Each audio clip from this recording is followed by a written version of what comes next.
So we are here for a seminar on charisms. How many of you have brought your Bible? Put up your hands. Oh, very good. Practically all.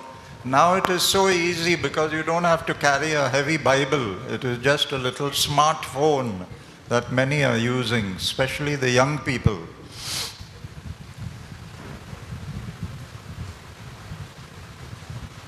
Now, obviously, I saw you praising and worshipping and singing in tongues and so on. So you do not need basic information about the charisms. This is a group of more leaders, is it? Yes. Leaders, service team members and so on. Those who have been in the charismatic renewal for some time. And for many years, not just some time. So, basic things you have, I was just going through it, sitting there behind, in this souvenir, Golden Jubilee souvenir. I think each one of you has been given a copy today. Yes. Open it to page 18. To page 18. If I say open the Bible, then you will have different versions of the Bible. Whereas if I say open this, we'll all have the same. On page 18. Notice the very opening words. Catholic Charismatic Renewal is a spiritual movement within the Catholic Church that incorporates aspects of both Catholic and charismatic practice. And now in bold letters, so that nobody can miss it, it places an emphasis on having a personal relationship with Jesus and expressing the gifts of the Holy Spirit. So you notice that the two are connected. First, we must have a personal relationship with Jesus. And then that personal relationship is to be expressed in the gifts of the Holy Spirit. Of course, there's one word missing there, gifts and fruits of the Holy Spirit.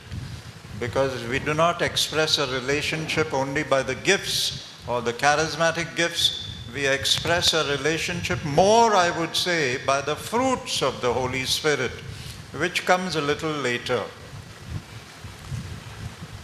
Now let us turn to page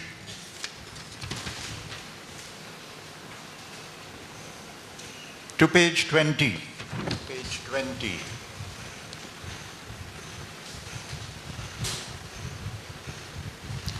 So it says that what are the 7 spiritual gifts or the 7 charismatic gifts? Unfortunately, that is a wrong title because there are not 7 charismatic gifts. There are 1,000,001 charismatic gifts. So from here we have to find out what is the meaning of the word charismatic gift. A charismatic gift is any ability given by the Holy Spirit to a person to serve the body of Christ. Any ability given by the Holy Spirit to a person to serve the body of Christ. So therefore it has to be more than 7. It has to be more than 70 times 7. Because the needs of the church, of the body of Christ, are so many, and everywhere God has to provide the ability to fulfill those needs. And so Pope Francis, who's constantly focusing on the common, what is common amongst us, among Protestants, Catholics, among charismatics, Marian devotion, etc. He's constantly focusing. He has just written a new letter. It is called an apostolic exhortation, and the title is Rejoice and Be Glad. You notice how his emphasis is all on joy, because his previous letter was the joy of the gospel, Evangelii Nuncia, Evangelii Gaudium. So the joy of the gospel. And now he is writing, then he wrote about our common heritage, ecology. And now he is writing on be glad and rejoice. And he says the whole thing about it is connected with the Beatitudes of Jesus in Matthew's Gospel. And he starts with the first one, blessed are the poor in spirit, for theirs is the kingdom of heaven. So all poor in spirit, by definition, by the Catholic Catechism definition, have charismatic gifts. Anyone who is baptized and becomes a member of Christ has a charismatic gift, which may not be one of these 7. These 7 are a localized focus for a special purpose that we will see why. So, for instance, in Romans chapter 12, you have a list of charismatic gifts. In 1 Corinthians 12, of course, is the main list that we are focusing on. But 1 Peter chapter 3 also has a list of charismatic gifts. Somehow we never think of them. We only think of these 7. So that's one point I want to raise. What are the 7 spiritual gifts of 1 Corinthians chapter 12? Then it is okay. That's the correct title. But if it is just what are the 7 spiritual gifts, the title is misleading, because there are many, many, many more than 7 charismatic or spiritual gifts. So remember the definition. Any ability given by the Spirit to a Christian, to a person in Christ, person under the lordship of Jesus, any ability given to that person by the Spirit is to build up the church, to serve the church, is a charismatic gift. Because it is from the Spirit. The word charism means freely given. Freely given. We cannot earn these gifts. They are freely given to us. But they are already given as a package deal in baptism. So with the gift of baptism comes all the gifts of the Spirit, which we will need and which will be for our eternal salvation, because we cannot have all the gifts. But those which God wants us in our circumstances to serve and build up the church, that is already contained in our baptism. And we have then to become aware and develop them. So there you have the list. The 7 gifts of the Spirit of 1 Corinthians chapter 12 are the word of wisdom, the word of knowledge, the gift of faith, the gift of healing, the working of miracles, gift of prophecy, gift of discernment of spirits, gift of different kinds of tongues, and of interpretation of tongues. So there you have the 9. Already you have 9. How it became 7 in the title? Title says 7 and then there are 9. And so that you don't mistake that there are 9, there is number 1, 2, 3, 4, 5, 6, 7, 8, 9. Huh? Okay. There's a question mark. Very good. So what are the 7 spiritual gifts? Question mark. So that excuses the mistake. Okay, very good, very good. I agree. Father, the idea is from Isaiah 11:3. Messianic gifts, the 7. The 7. But in the title it says 1 Corinthians chapter 12. Yeah. So you are correct. That 7 is the next line. Next line. Wisdom is 1. Understanding is the 2nd out of the 7. Counsel is the 3rd. Fortitude is the 4th. Knowledge is the 5th. Piety is the 6th. And fear of the Lord is the 7th. So there's a mistake in the placing of the gifts. 9 charismatic gifts of 1 Corinthians 12 and 7 gifts of the Spirit, which are called messianic gifts, not charismatic gifts. So wisdom, understanding, counsel, fortitude, knowledge, etc. are messianic gifts. Why messianic?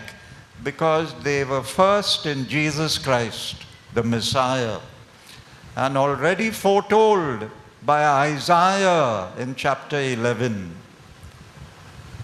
So these are the gifts which are given to the Messiah. Now you will notice that the similarity between the charismatic and the messianic gifts is the addition of a word.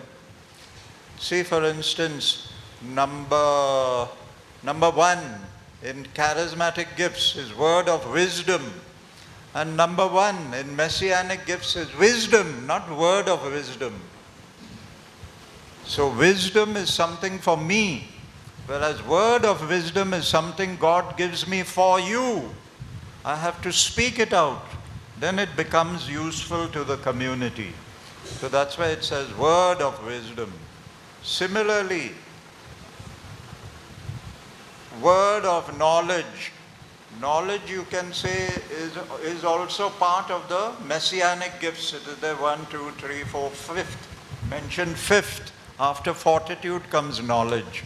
That knowledge in the messianic gifts is for Jesus. And now, because we are like Jesus in baptism, we also receive them. They are meant for my personal growth. Whereas the charismatic gifts are meant for the personal growth of people to whom I speak that word. Word of knowledge and word of wisdom. And still one more comment which many of you know already. The last two messianic gifts, piety and fear of the Lord, are one and the same. In other words, Isaiah has only 6.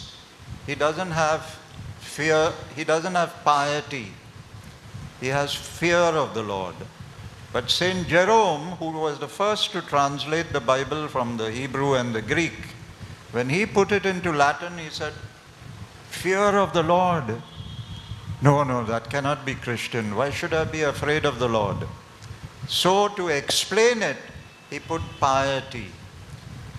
But now in our printing of the Bibles, we get 2 instead of 1. Instead of 1 with brackets, explanation, piety, we get piety and fear of the Lord. And even more, we put piety before fear of the Lord. So that's not biblical. But it is Catholic.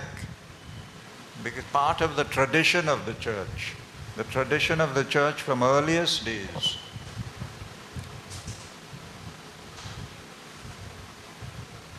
And now comes what I said, namely relationship with Jesus has to be expressed in gifts and fruit. So the next paragraph says, the gifts bestowed by the Holy Spirit to any member of the charismatic movement should be manifested by bearing the fruits of the Holy Spirit in the individual's lifestyle. As a witness to Jesus Christ, through personal testimony and through those works of faith and justice to which each one is called, which is one of the goals of the renewal. And so the fruit of the Spirit are mentioned now. Again, there are 9 from Galatians 5:22. Really, they are one only. The first one, love, but Paul has explained it in its different aspects. Different aspects of love is joy, peace, patience, kindness, goodness, faithfulness, gentleness, and self-control. So these are the fruit of the Spirit which show that I have a relationship with Jesus Christ. If I am not in control of my emotions and of my behavior, it shows that I am still enslaved by spirits, whether the evil spirit himself, Satan, or what. By the way, I just made a mistake. I said evil spirit himself. Why himself and not herself? Who says that the devil is a man? Just as who says that the Holy Spirit is a man? So, you women get off very easily. Satan, oh Satan came, he. What he? Why not she? And I don't know in practice which is more common. Okay. So, the fruit of the Spirit.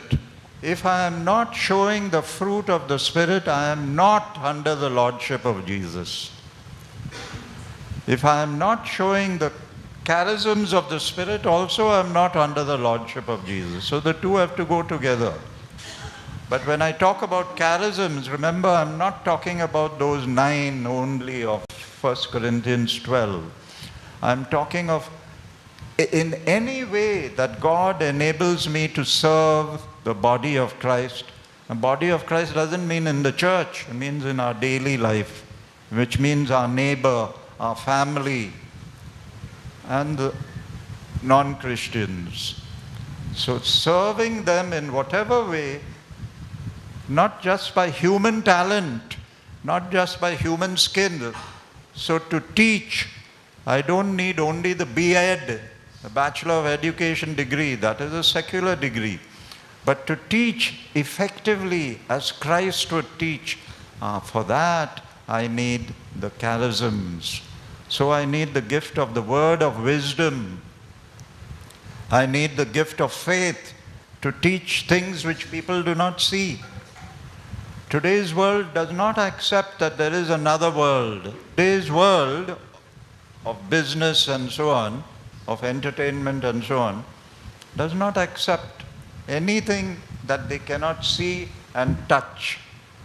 It has to be of this world. And so they proclaim the message, why do you want to be good? Who says you will be judged another day? There's no other day. This is the day. Enjoy yourself. Eat, drink, and be merry. This is the world's gospel, not gospel, the opposite of gospel. We have to invent a name for opposite of the gospel. What is the world's gospel? It's not good news at all. The mass media, by all the fake news that is appearing in the papers, by the example of those who are called celebrities, film stars, cricket stars, this, what, and their life. So the world is doing its best to spread bad news and false news, telling us that who is God, and in fact putting a wrong name on God. In fact, Pope John Paul, I'll just read that to you. By the way, I brought my book, my latest book, Infinite Power, which contains the most important New Testament text, not Old Testament. This is a focus on the New Testament. The most important New Testament text for daily Christian living. Infinite power. Yes, Pope John Paul calls this the perverse genius of suspicion. The perverse genius of suspicion. And Pope John Paul says, the main work of the devil is to spoil the reputation of God by putting in us the perverse genius of suspicion. The devil is a genius because he is a fallen angel. We can never argue with him and win. His intelligence is far more than we have. But it is a perverse genius, not a good one. He's not using his intelligence for good, only for bad. As Jesus said, the devil comes to steal, to kill, and to destroy. He's the father of lies. Fake news comes from the devil, first of all. He's the source of it all. So Pope John then says, this perverse genius creates in us suspicion. Suspicion against a good God. And our rational mind is always questioning, where is God? How can he be good if he's allowing me to suffer? How can he, etc. So all to spoil our good reputation that God has in our hearts. And that is where charismatic renewal has played a big role in the church. So it is a wonderful current of grace, not of charisms, of grace. Charisms is part of it. But the main river renewal movement flowing through the church is a current of grace. According to Pope Francis, already before, according to Cardinal Sunens, with whom I worked very closely, first in Belgium, when the Charismatic Renewal headquarters was in Belgium, in Cardinal Sunen's house. And then Pope John Paul II said, why is an international Catholic movement not in Rome? It should not be in Belgium. You should have your headquarters in Rome. And he gave us place in the Vatican. And there I was, the first to take that office from Belgium to Rome. And I was there for then 8 years and had so many private meetings with Pope John Paul II.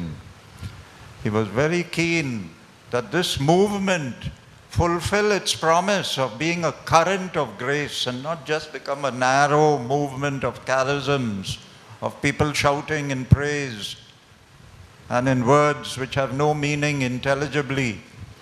He wanted us to focus on the relationship with Jesus. And therefore the main words, the main slogan, the main motto of charismatic renewal is, Jesus is Lord. The focus is Jesus. And in fact, once he asked me, Pope John Paul, when we were meeting, tell me, he said, is the charismatic renewal focusing more on the devil? I was shocked. I said, Holy Father, who told you this? No, some bishops from the world are saying that people are all the time casting out devils in the charismatic movement. I said, no, Holy Father, that maybe it's a few crackpots there are. But the charismatic renewal, whole focus is Jesus is Lord. And he said, yes, I agree. But he wanted to, I think, just poke me a little about the defects that were going on at that time. Maybe they're still going on. So, coming back now to this page 20, the fruit of the Spirit, love, joy, peace, patience. Notice how the second one mentioned after love is joy. Joy. Now, Pope Francis has explained that there is no Christian who can be called a Christian if he or she is not experiencing joy all the time. So obviously it is not that bubbling outward joy. It is an inner joy which comes from knowing Jesus is Lord. Jesus loves me. Jesus is in charge of my life. Every detail and circumstance of my life is under His providence and mercy. This is where the joy is deep within. And this is the current of grace which is flowing through millions of Catholics, of course other Christians also, throughout the world, since the last 50 years, since when it began. For me, it began in 1972. In 1972, when there was no charismatic renewal in India, but it was 5 years old already in America and some other places. And I was baptized in the Spirit because of a failure in a simple university exam, chemistry. I'm a Jesuit and we have a big college in Bombay, as you know, St. Xavier's College. And my provincial said, Fio, you go back to the college after my novitiate and juniorate, go back to the college and specialize in chemistry. I was very happy. I put my collar up because I said, oh, I will become a famous professor of chemistry one day. But what happened at the final exam? Most mysterious thing, which all have acknowledged is mysterious. My mind went blank. I couldn't remember anything. I gave blank papers. And though the previous year I had got the gold medal in the university, everybody was expecting me to do very well, if not to top the class. I also was expecting that because I had studied very well. So this was a terrible shock. Who was the first person I blamed? Correct, God. Anyway, I failed the first time. Then my faith was not so weak. So I said, okay, Lord, I don't know what's happening, but I trust you. Appeared for the exam the second time, some months later. Again, till I entered the hall, I was okay. I knew everything. Other students asked me, Fio, what is this organic chemistry equation? What is that? I could tell them. Moment I walked into the hall, my mind went blank. For the second time I failed. Now, of course, my faith was, what is God doing? Where is God? Does He love me? All these were my questions. And then I appeared for the exam the third time because my provincial was encouraging me. Fio, you can do it. Fio, you can do it.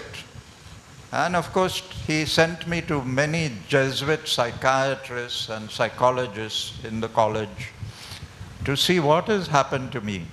And they gave me batteries of tests. Fill this, fill that, fill this. At the end, they said, nothing wrong with you. But why is this happening? Oh, you must have developed a psychological block for chemistry. What a clever diagnosis, no? You have to be a psychiatrist to say such a thing. I said, okay, but how do I get over this block? Oh, you will get over it someday, don't worry. There again, no remedy at all.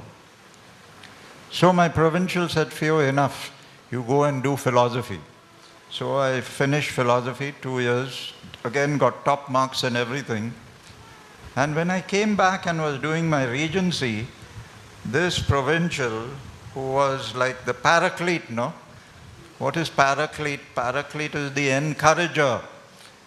Jesus said He will be with you all the time, encouraging you.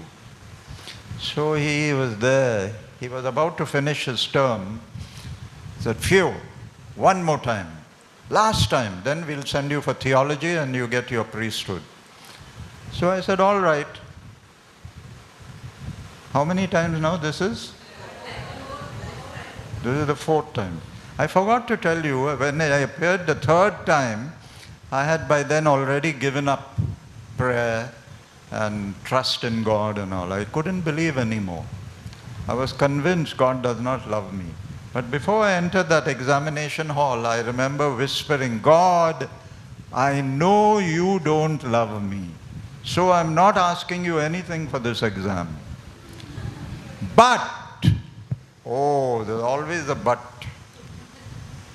But I hope you still love my mother. And mummy was offering novena after novena and so many masses that her fear would pass this exam.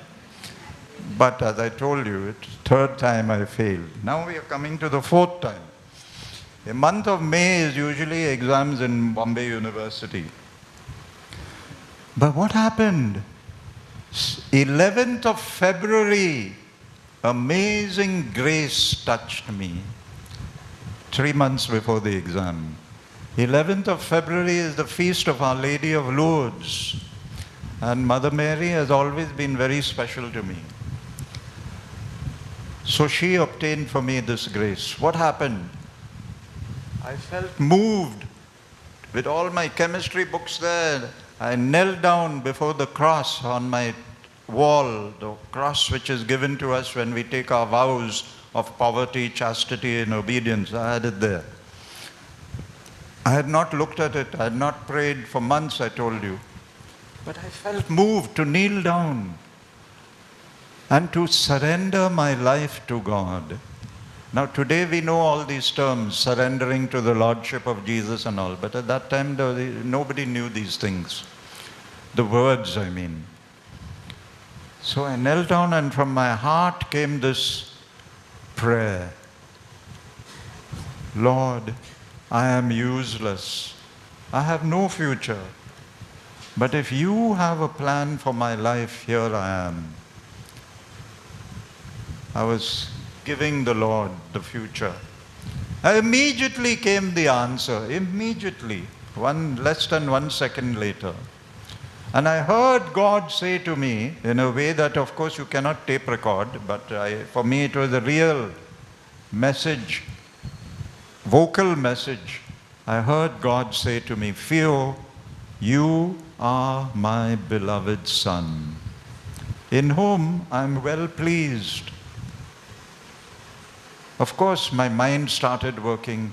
Well pleased? How can you be well pleased with me? With all this history of lack of faith. But though I could not understand with my mind, from my heart a river of joy began to spring forth. I knew the words of God are true. Though I don't deserve it, this is His gift to me, to make me His son. And that transformed my life. I jumped up from there and threw my hands in the air. I didn't know about charismatic renewal. There was no such thing in India yet. Threw my hands in the air and I shouted, Jesus, you're alive! And with that, my life took a complete different turn. First of all, let me finish chemistry. I appeared for that exam in May and passed with high colors, with flying colors. And so now I am qualified to teach chemistry in any university. But what happened spiritually? Physically also. Spiritually, let's start with physically. Physically, I used to suffer terribly from asthma. I couldn't breathe. I couldn't play games. I couldn't eat fried things, and certainly not ice cream. But from that moment onwards, I was completely healed.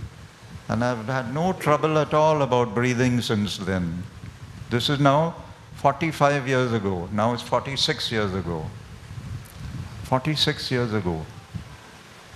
Perfectly healthy. Except now my hearing is becoming weak. I have only 50% in one year and 45% in the other year. But we'll see. God will heal that also, if He wants. Then, physically. Emotionally, obviously, I was a wreck. I could not face people. I was so ashamed that I had failed in these 3 exams. But from that moment onwards, I was able to face everybody because I know now God says, Theo, you are my beloved Son. That gave me, even psychologically it changed. It gave me what we called inner healing. All my inner healing came in that moment. And spiritually, of course, I received the grace of infused contemplation, which all the early books about charismatic renewal mention. It is that ability, that gift of intuitively, spontaneously, without arguing about it, the conviction that God loves me, that I am precious to Him, and that every detail and circumstance of my life is under His providence. This has lasted now for 46 years. Of course, there have been ups and downs. Doesn't mean I'm a saint. Doesn't mean I've never sinned. Many opportunities and failures have come. But in spite of it all, this conviction, for God, I am a son first, a sinner second. This is the way I preach it throughout the world. This is what baptism of the Spirit is.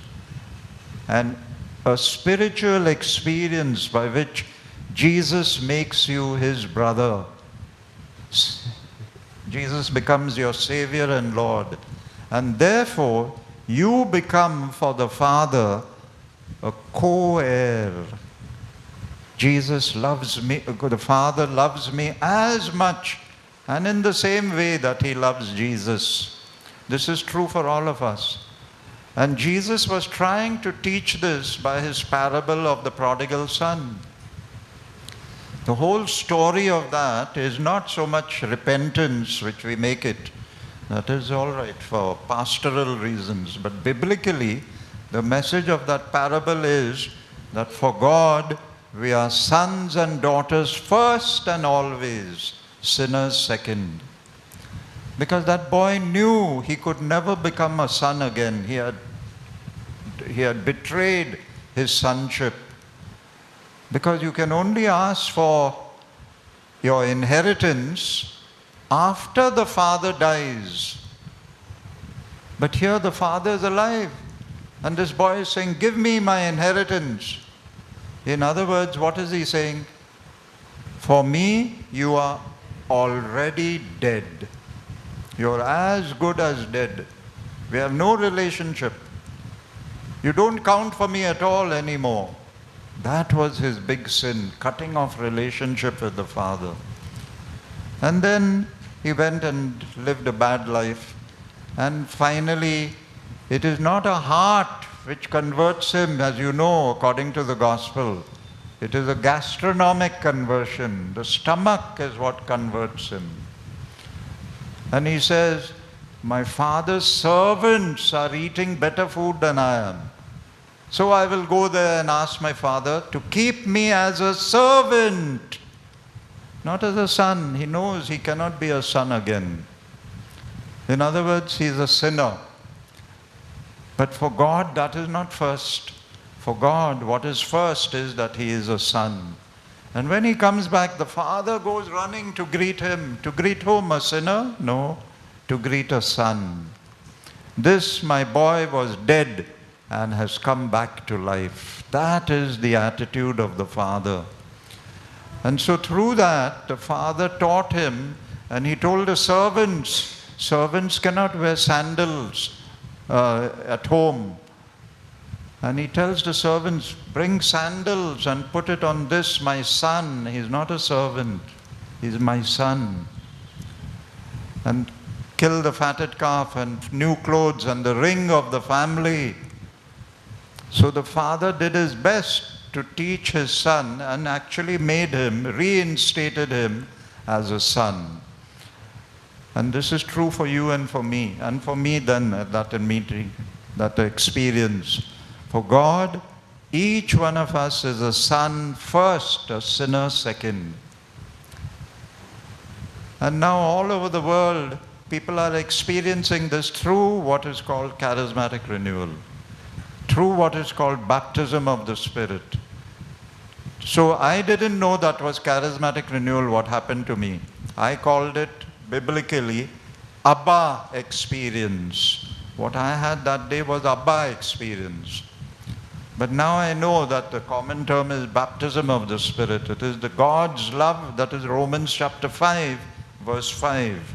Romans 5:5, easy to remember. God's love has been poured into our hearts by the Holy Spirit. That is the text. So if we are experiencing love, joy, peace, etc., it is all because the work of the Holy Spirit is active in us. So as I was saying, I did not know all this in 1972, 46 years ago. So how did the charismatic element come in? Because a few weeks later, I happened to meet a couple which came from America, Ruth Maria and Minu, engineer. And they said, come, we want to start a prayer meeting. What you have experienced is the baptism of the Spirit. Then I read a few books and I realized that this is not just me. This is happening to thousands of people all over the world. And then we started the first prayer group in Bombay. This was already in February 1972. And then Father Rufus Pereira was baptized in the Spirit in May 1972 because he went to the Holy Family Hospital where the nuns had invited a Pentecostal pastor, Alan Vincent, And he prayed over Rufus and he had this baptism of the Spirit. So my charismatic gifts came between February and May. In those weeks when we were meeting with Luth Maria and Minu Engineer and 3 or 4 others whom I had invited. So then one day I found that I was praying in tongues.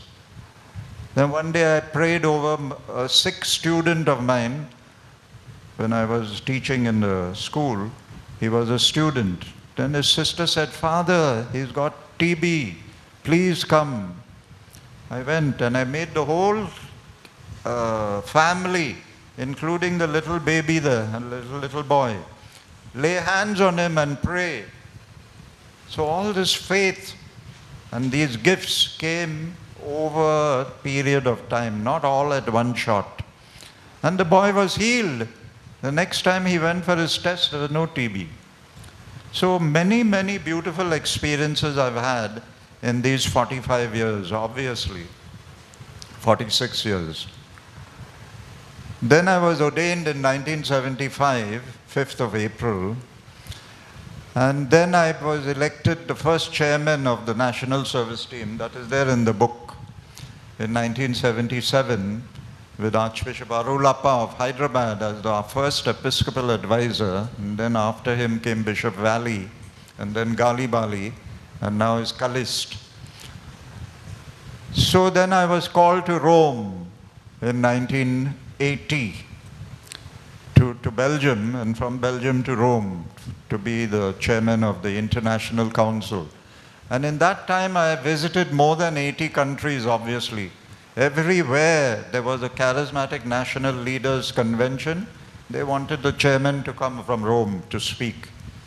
So I've been blessed in so many ways, but every time I ask people wherever I go, if I was a chemistry professor in St. Xavier's College, Bombay, would you have invited me to this convention? And now I see how God works. I was grumbling and complaining, "Come on, Lord, do something good for me." And the Lord was saying, "Wait, I have it in store for you." I said, "Don't tell me to wait, do it now. And do it my way." But God is God. And so everywhere now, I have this joy of telling people that Lordship of Jesus comes first, a personal relationship with Jesus. Because even there, when I heard God the Father say, "Few, you are my beloved Son," my reaction was not to God the Father, as I told you. I jumped up and I shouted, "Jesus, you are alive!" I knew it was Jesus doing all this for me. So Jesus, the Lordship of Jesus comes first. Now, how many of you were there yesterday at my talk in the evening? Good, only 3 or 4 or 5 or 7. Don't answer my question now. Let the others who are not there answer, because you know the answer, so you keep quiet. Who is a Christian? All you charismatic leaders, service team, no? Come on, answer my question. Who is a Christian? Okay, one who is baptized in the Holy Spirit. You're using 2 technical terms. What is baptism in the Spirit? I have never heard of it. Tell me in ordinary, simple language, who is a Christian?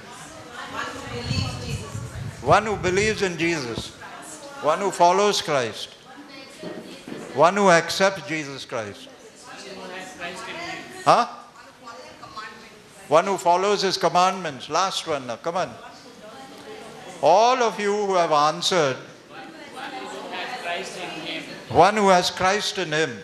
All of you who have answered get only 50 marks out of 100. Only 50 marks out of 100. Because a Christian is not just Jesus. The Father has to come into your answer. The Holy Spirit has to come into your answer. And still one more thing has to come into your answer, I will tell you.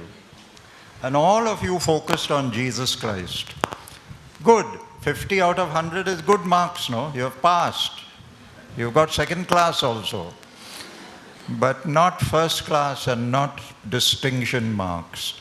So I already gave you the hint. A Christian, by the way, this is something which every Mass begins with. The summary of who is a Christian. Every Mass begins with, in the name of the Father, and of the Son, and of the Holy Spirit. Amen. That is the summary of Christianity. Father, Son, and Spirit. Still more, what are the next words in the Mass which the priest says soon after the sign of the cross? The grace of our Lord Jesus Christ, the love of God our Father, the communion of the Holy Spirit be with whom? With you, the church. So that is the fourth pillar of Christianity. So if I say who is a Christian, don't give me half an answer. And if a non-Christian asks you who are you as a Christian, give him the full answer. So who is a Christian? A Christian is someone who has a personal relationship with Jesus by His grace. A personal relationship with the Father as His son or daughter. A personal relationship with the Holy Spirit, who is the Lord and giver of life and indwelling me. And that is not enough. The church is also there. So I must have a relationship with my brothers and sisters. I must be part of a body of Christ. So many Protestants, not Protestants, but Pentecostal sects, many of them say we don't belong to any church. We are non-denominational Christians. What do you mean? There's no such thing in the Bible. If you are a Christian, you are a member of the body of Christ, whether you like it or not. You can't be an independent Christian. And that is why the church, the Holy Spirit's main work is to foster our relationship with Jesus as Lord, to pour the love of the Father into our hearts, to make us members of the body of Christ, and to be always available with us. That is the Holy Spirit. And charismatic gifts and fruit of the Spirit is all as a result of it. So, by the way, you may not know it, but the words at the beginning of the Mass are not invented by the priest or by the Pope. They are the words of Scripture. 2 Corinthians chapter 13 verse 13. 2 Corinthians chapter 13 verse 13. That is Paul. Paul has written 2 long letters to the Corinthian church. 1 Corinthians has 16 chapters. 2 Corinthians has 13 chapters. No other letters are so long, except Romans is more or less the same as 1 Corinthians. And now after writing so many chapters to that church, I think Paul must have stopped at the end and said, Lord, I have said so much to them about Christianity. Help me to summarize it all. Help me to put it all in one line. And then came that brainwave, that inspiration from the Holy Spirit. You want to summarize all that you have written? Say, the grace of our Lord Jesus Christ, the love of God our Father, the communion of the Spirit be with you. That is the summary of everything. Nothing else is missing. Mother Mary is there as a model of these 4 pillars. The grace of Jesus in her, of course, kept her immaculate even before the death and resurrection of Jesus. The love of God, of course, chose her to be the mother and to be our mother as well. The power of the Spirit, of course, Mary experienced in conceiving Jesus and then throughout her life. And the body of Christ, of course, Mary was there in the upper room, don't forget. On Pentecost Sunday, 120 people, and Luke specially mentions Mary, the mother of Jesus, was with them. Why? Mary did not need to receive the Holy Spirit again. She already had received. Yes, she needed to receive it again so that she might have a link with the body of Christ. This is a new coming of the Holy Spirit, making all the disciples one, including the mother. So she needed the Holy Spirit at Pentecost, the same as all of us, though she had already received so many infusions, infillings of the Holy Spirit already. Okay, so that is a text from Scripture. Now, tomorrow I have another talk, so I'll go more deep into charismatic gifts, those 9 mentioned in Corinthians. But already now, I would like to read this. I have a book which is out of stock. It is called, there are 2 editions, two titles. The first time I printed it when I was chairman of the National Service Team, it was called The Holy Spirit. And it went into 9 editions. Then I realized that it is only for charismatics. Other Catholics will not read it. So I changed the name to the Paraclete, which is biblical. And every Christian, every Catholic needs to develop a relationship with the Paraclete. So in that book, of course, there is charisms. Now there are varieties of gifts, but the same Spirit. To each is given the manifestation of the Spirit for the common good. To one is given through the Spirit the utterance of wisdom, the word of wisdom. To another, etc., etc. All these are activated by one and the same Spirit, who allots to each one individually, just as the Spirit chooses. Now, what I want to emphasize for all the charismatic gifts is that they are gifts which require faith. You cannot go by reason. Talking in tongues has nothing rational in it. It is all the gift of faith. Similarly, other charismatic gifts, they are all gifts of faith. 1 Corinthians chapter 2, verses 12 to 14. So 1 Corinthians chapter 2, verses 12 to 14. I'm reading it loudly. Now we have received not the spirit of the world, but the Spirit that is from God, so that we may understand the gifts bestowed on us by God. So understand, not with the mind, with the Spirit. And we speak of these things in words not taught by human wisdom, so not rationally, but taught by the Spirit, interpreting spiritual things to those who are spiritual. That's a very important line. And then verse 14, those who are unspiritual do not receive the gifts of God's Spirit. Now, Paul is not saying those who are bad people. You can be very good people but unspiritual. Means your frame of reference is the mind, not the spirit. So those who are unspiritual do not receive the gifts of God's Spirit, for they are foolishness to them. You see, rationally, the gifts of the Spirit are foolishness. And they are unable to understand them because they are spiritually discerned. Those who are spiritual discern all things, and they are themselves subject to no one's scrutiny. So this is a very powerful introduction to all the charismatic gifts. The first time I received the gift of tongues, I was also embarrassed. And I said, what foolishness this is. And I tried to stop it. Then I went to Father Anthony de Mello, his famous spiritual director. He was my rector at that time. And he had already been to some charismatic meetings in Hong Kong. So he knew about it.